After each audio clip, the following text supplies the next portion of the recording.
Hey, shalom, shalom. And first and foremost, as always, I'd like to start off give all honor, glory, and praise and worship to our power. YAHAWAH, BAHASHAM, Yahawashi, BAHASHAM, HAQADASH.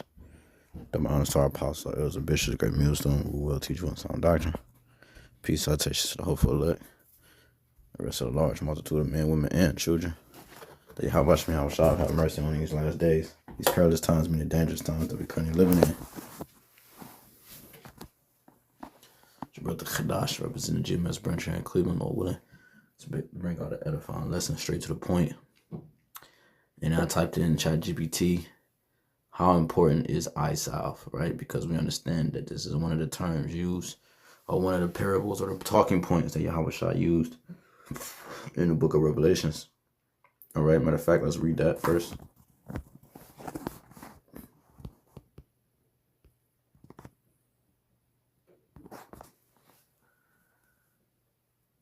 This is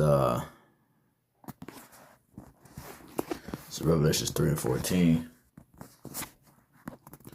Revelations 3 and 14. All right, let's start at 14 for context. It says, unto the angel of the church of Laodiceans write, these things said the Amen, the faithful and true witness, the beginning of the creation of the Most High. I know thy works, to my Yahawashi, it's all red letter. I know thy works, that thou art neither cold nor hot. I will thou wert cold or hot. Excuse me. So no in between. Could be one or the other. All right, in Joshua 24, he said, choose ye this day whom you will serve. Okay? So you got to pick the God that you serve eventually, man. It says 16, so then because thou art lukewarm, right? So then because thou art lukewarm and neither cold nor hot, I will spew thee out of my mouth. Because thou sayest, I am rich and increase with goods, and have need of nothing, and knowest not that thou art wretched and miserable and poor and blind and naked. Because it's this wisdom, I'm gonna hold this, it's this wisdom that make you miserable when you don't have it. All right. When you don't have this wisdom, it makes you miserable. This is Wisdom Solomon 3. And 10.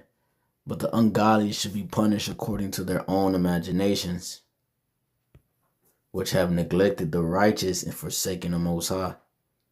For whoso despiseth wisdom and nurture, he is miserable, and their hope is vain, their labor is unfruitful, and their works unprofitable. The wives are foolish, and their children wicked, their offspring is cursed. All right, wherefore blesses the barren that is undefiled, which have not known the sinful bed. She shall have fruit in the visitation of souls. So it said again, Wisdom Solomon 3 and 11, for whoso despiseth wisdom and nurture, which is this wisdom, right? Wisdom is likened unto a feminine spirit because it's a nurturer. It builds us up. It gives us the proper nutrients we need. It talks about suck the breast. All right, that's talking about the wisdom of the scriptures, man. The spirit, he is miserable when you despise it, when you push that to the side, right? So when you jump back to Revelations 3, excuse me, it says, Revelations 3 and 17 again, because thou sayest, I am rich and increase with goods, I have need of nothing, right? When you have these things, or these worldly gains in this world, you don't need Yahweh, BAHASHAM, Yahawashi. You have everything that you desire and wish for. But when you lack and there's a limitation, therefore you seek, okay? And that's what Yahweh, BAHASHAM, Yahawashi want. And what he wants is that he wants us to seek him, right? And the only way we can really do that is if we have less distractions. That's why Paul and a lot of the apostles, or a lot of the holy men, mainly Paul, and different prophets will talk about just be like him. Like be if you don't have a wife, don't get a wife, don't seek a wife.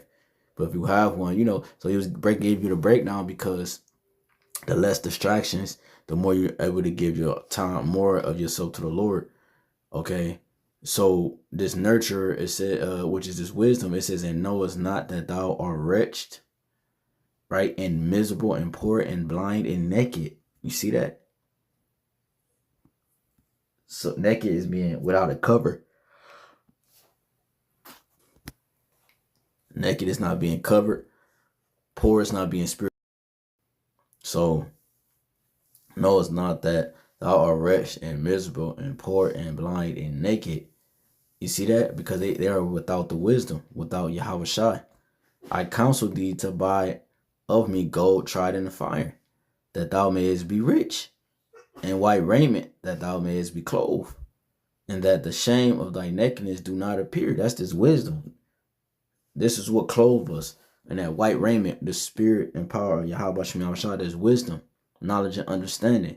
This is what makes us rich. This is what clothes us, because it's pure. That white represents pure, and the raiment is our garment, which is us being without, us not being naked. Naked is having these other philosophies and doctrines. That's what uncovered us. That's what made us bare. Okay. When you go to Genesis 3. All right, this is dealing with Adam and Eve, and you know, right after Eve received the philosophies from the serpent, she took it back to Adam, and then when you jump down, reading 6 and 7, Genesis 3, 6 and 7, and when the woman saw that the tree was good for food, and that it was pleasant to the eyes, you see that? Pleasant to the eyes. Right, so just they got a saying, just because it glitter, everything that glitter in gold, just because it was pleasing to the eyes don't mean that it was necessary, that you needed it. You see, the glamour. Remember Revelation 17, John marveled at the woman. Yeah, it's glamorous looking, right, but it's toxic, it's destructive, it's death wrapped in it. It's like on the Matrix, the movie, and the woman in the red dress. Morpheus was trying to get Neo to focus and pay attention to the main message and so forth. But that woman in the red dress, yeah, she was stunning to the eye, but she was toxic. She was death. In that quick second, that's how quick you could lose your life. That's why it's important to focus. And the only way we can really focus is through the spirit and power of Yahawashi. We need the light in the darkest time known to history to come upon the earth. That's what we're about to walk into. So in the darkest time, we need the light. These niggas ain't in the world ain't gonna have the light. Lord willing, we do. Lord willing, our lights and our lamps stay lit. The oil is the wisdom, knowledge, and understanding. And Lord willing, we have enough oil in our lamps to keep our lights lit in the darkest time known to man. You see that? It says, and it was pleasant to the eyes, right? And a tree to be desired to make one wise. She took of the fruit thereof and did eat. Talking about this philosophy. And gave also unto her husband with her, and he did eat. And the eyes of them both were open, and they knew that they were naked. See, now they were uncovered. Yahawashi's spirit covers us. We're reading it. And they sewed fig leaves together and made themselves aprons. And they heard the voice of the Lord, power walking in the garden in the cool of the day. The voice of the Lord is the prophet. So it was prophets then telling them where they went off, man. And Adam and his wife hid themselves from the presence of Yahawashi, power amongst the trees of the garden. And those are the nations. Because they were ashamed, and that now they hid themselves amongst the nations because they're not identified. They're not identifiable as a heathen man and a heathen woman. That's why Yahawashi will often call us these different things as such as Gentiles and heathens, because we were mingled amongst the heathen and we learned their work. Psalms 106 and 35.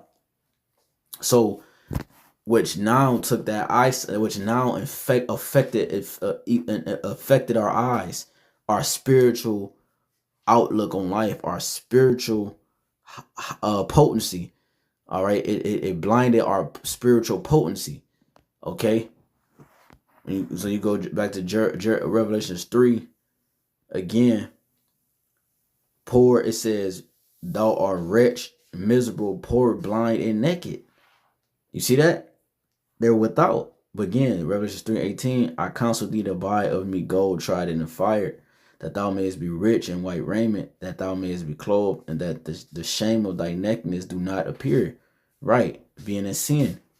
And anoint, what allows us to be in sin? Anything outside of the truth. Right, which is the philosophies and doctrines of the nations. They're not according to the ways of the heavens, which are the ways of the heavens are according to the ways of Yahawashi. And that the shame of thy nakedness do not appear, and anoint thy eyes with eyesalve, that thou mayest see. See? So eyesalve is very important, because showing you that we have been affected, our eyes have been affected, which caused us to become blind. Okay, it caused us to become blind. Okay, Scripture said, the blind both shall fall in a ditch. Okay, we were led by philosophies and doctrines and false gods, man. You go to Isaiah 60.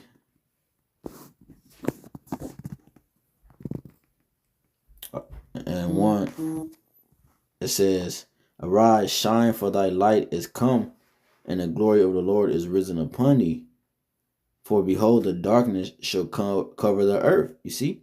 Oh, God. Darkness has covered the earth. Why?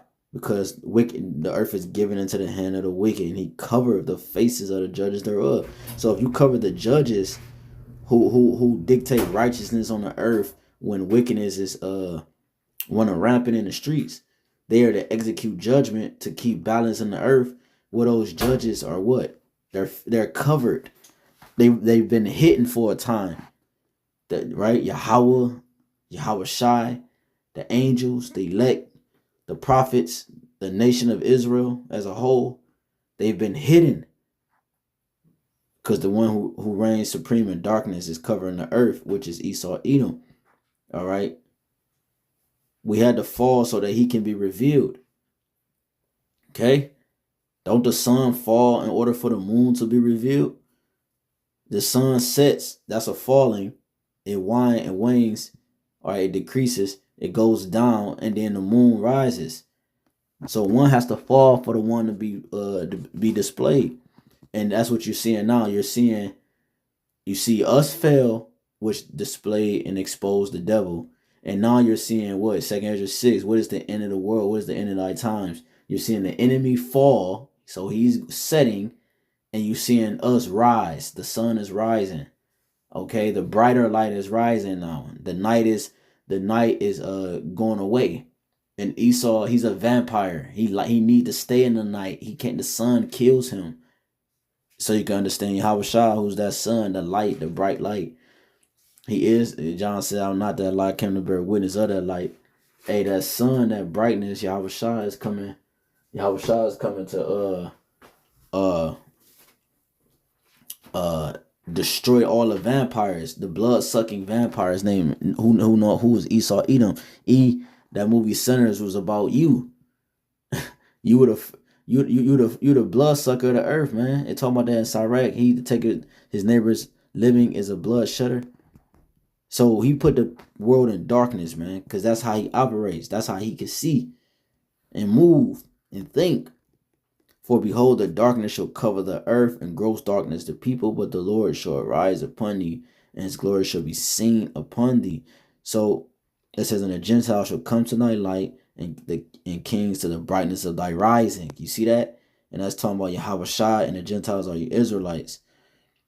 And that rising, that sun is Yahawashi. You read the next verse.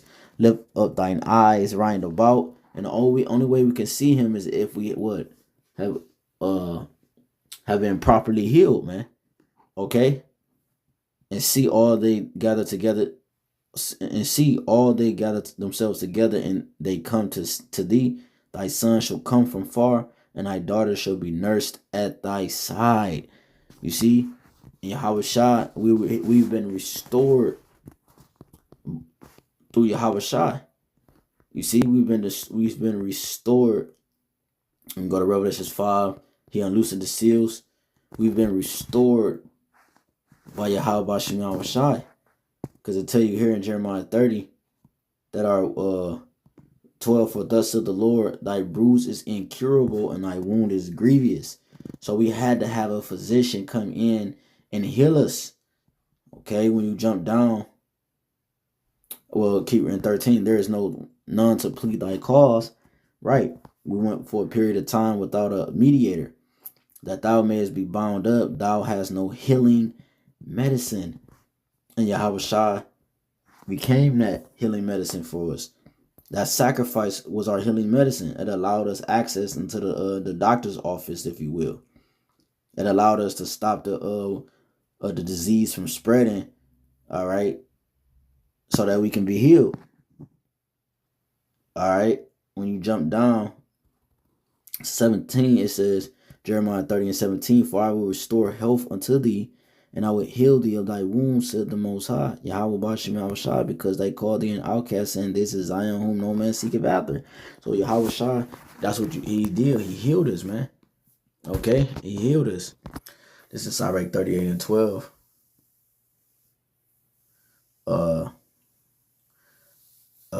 38 and 12. Then give place to the physician, for the Lord hath created him. Let him not go from thee, for thou hast need of him. And we do need Yahawashi. He's our physician. He that sinned, jump down to 15, he that sinned before his maker, let him fall into the hand of the physician. And that's what happened. We fell into that. We sinned against the Most High. We got cut off, split up in this nation, and we fell into the hand of the physician, which is Yahawashi, the right hand of the Father, Yahweh. So when you jump up to Sirach 10 and 10, the physician cut off a long disease, and he that is today a king tomorrow shall die.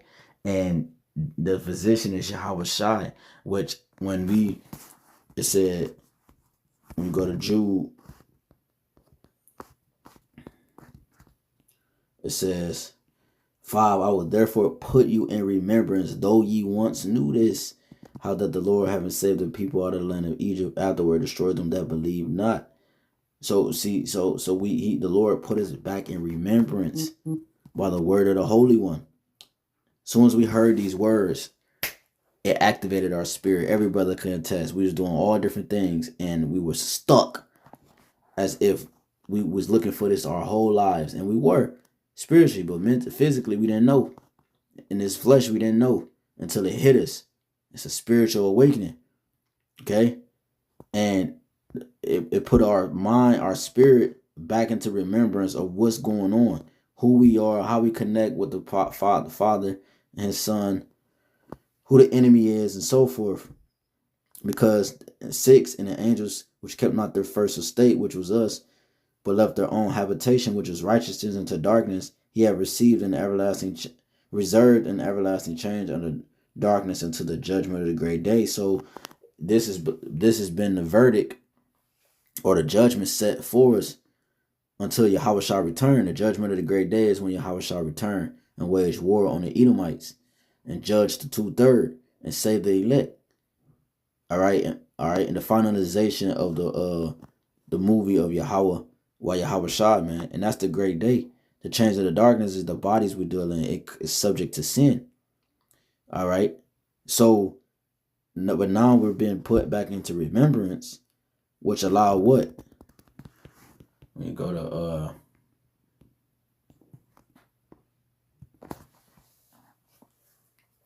2 Peter 1, start at 17. For he received from the Most High the Father honor and glory, when there came such a voice to him from the excellent glory, this is my beloved Son, whom I am well pleased. Right? It's talking about the Father. All right, talking about Yahawashi. And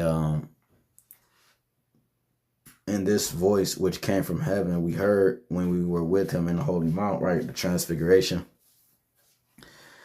All right, when he saw Moses, Elijah, and Yahawashi. okay, which Moses represented the law, Elijah represented the prophets, Yahawashi represented Lord over the law and the prophets. He's the ultimate high priest, okay, the mediator between the two, okay. And it says we have also 19, we have also a more sure word of prophecy, whereunto ye do well that ye take heed as unto a light that shineth in a dark place until the day dawn and the day star arise in your hearts. Okay. And that's what you see going on. Yahawashi, uh, um,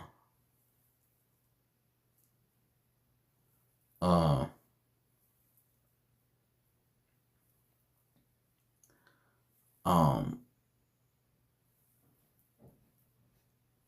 so like it, but yeah, I lost my train of thought. And the day star rising in your hearts, knowing this first, that no prophecy of the scriptures of any private interpretation, for the prophecy came not in old time by the will of man, but holy man of the Most High spake as they were moved by the Holy Spirit. So Yahawashi entered into our minds that day star, and we in that darkness flushed out of us, okay, which was those demons that was on us before we got into the truth, that was clouding our mind from knowing the truth. The light hit us, the demons fled, and now we stood upon our feet and we started prophesying the words of power, the words of life, the words of Yahawashi, okay, which in turn this healed us. This was the ointment, okay, that was put on our eyes so that we can see the truth, okay. So you see, and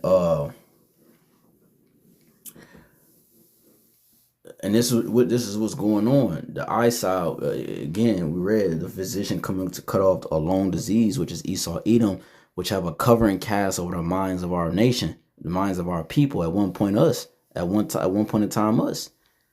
But this day star arose in our heart, which is our mind and our spirits, and we stood upon our feet. It put us in remembrance, and it allowed us to be activated. All right, meaning we're alive, meaning we're healed. We have ointment on us. We have the proper medicine to be healed. You understand? Which, let me come back to that. I'm going to read this and close with that mark. 1 Corinthians 1:30. But of him are ye in Hamashiach Yahawashi, who of the Most High made unto us wisdom and righteousness and sanctification and redemption. Yahawashi was made unto us these things, bro. He's our physician that healed us, gave us the ointment that we needed. We don't got to come back. The elect ain't going to be sick like this no more. The nation ain't going to be sick like this no more. We don't got to keep coming back to the doctor. The doctor's job is to heal you. Not for you to temporary band-aid and you come back every two. No, he's supposed to give you the right diagnosis because it's his profession. He knows what you're doing and dealing with. And then he gives you the proper medicine, diagnosis, and so forth, what to do to heal yourself. And then if you come back, it's for a checkup to see the progression. Right? That could be likened unto our prayers, right? Us going back to the doctor's office to see our prayers. I mean, to see our progression or however you want to look at it. You know what I'm saying? That's how sick we were. But this is Mark 8:22. And he cometh to Bethsaida, and they bring a blind man unto him and besought him to touch him. And he took the blind man by the hand and led him out of the town. And when he had spit on his eyes and put his hands upon him, he asked him if he saw aught. Right? So he was blind, right? And 24, and he looked up and said, I see men as trees walking. After that, he put his hands again upon his eyes and made him look up, and he was restored and saw every man clearly. Okay? And he sent him away to his house, saying, neither go into the town nor tell it to any in the town. So that's the point, that Yahawashi is the physician. He touched him, right? Gave him some of that healing remedy, which is himself. And now he saw men as trees walking, because we are trees. Okay, and he saw the spiritual connection between life and man and life. Okay, so that's that Eyesalve. The Eyesalve is that healing ointment which allows us to see the truth and see through the lies, to be able to have that they call it nocturnal vision, to see in the darkness. Okay.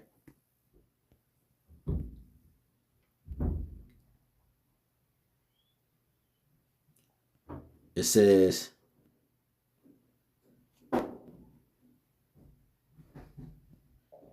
right, had bacteria in our eyes that was spreading.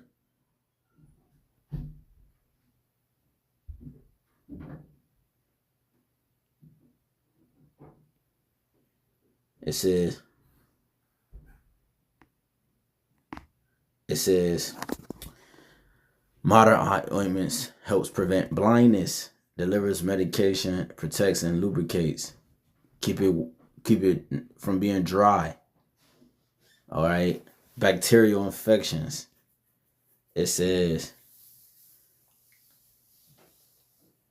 so yeah, man, that's what the Eyesalve do. The ointment allows these things to be flushed, man.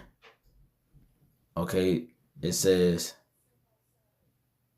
Eyesalve is often used metaphorically to suggest clarity of vision, like literal or spiritual, healing from ignorance or delusion, restoration of truth or understanding. They got that right, and that's what you see.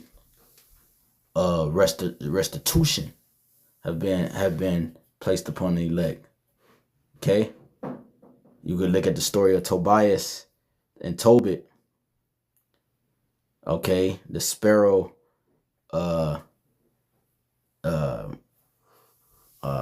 bowels went in the eyes of Tobias, and he was infected. His eyes was infected, and he needed to go to the doctor. And Yahawashi sent Raphael, a healing angel, unto him, man. And he took, the fish guts and so forth, and they did the remedy, and he healed his eyes, man. Okay, so that he could see again, so he could see where he's going. All right, so we're no longer spiritually blind, but we have the right doctrine, we have the right spirit, we have the right mind to be transformed by the renewing of your mind. Only way we can be transformed is if we can see. Okay, which means we can hear, which means we can taste, which means we can touch. All our senses are working. We've been restored. Okay. So Lord willing, this quick lesson was edifying. I'd like to give all honor and glory, infinite praise and worship to our power. YAHAWAH, BAHASHAM, YAHAWASHI, BAHASHAM, HAQADASH. Double honor to our apostle, Elder Bishop Great Millstone. Peace citation to the hopeful life. Hey, keep hope, keep faith. We almost up out of here. Till next time, blah, blah, blah, blah, blah, blah, shalom.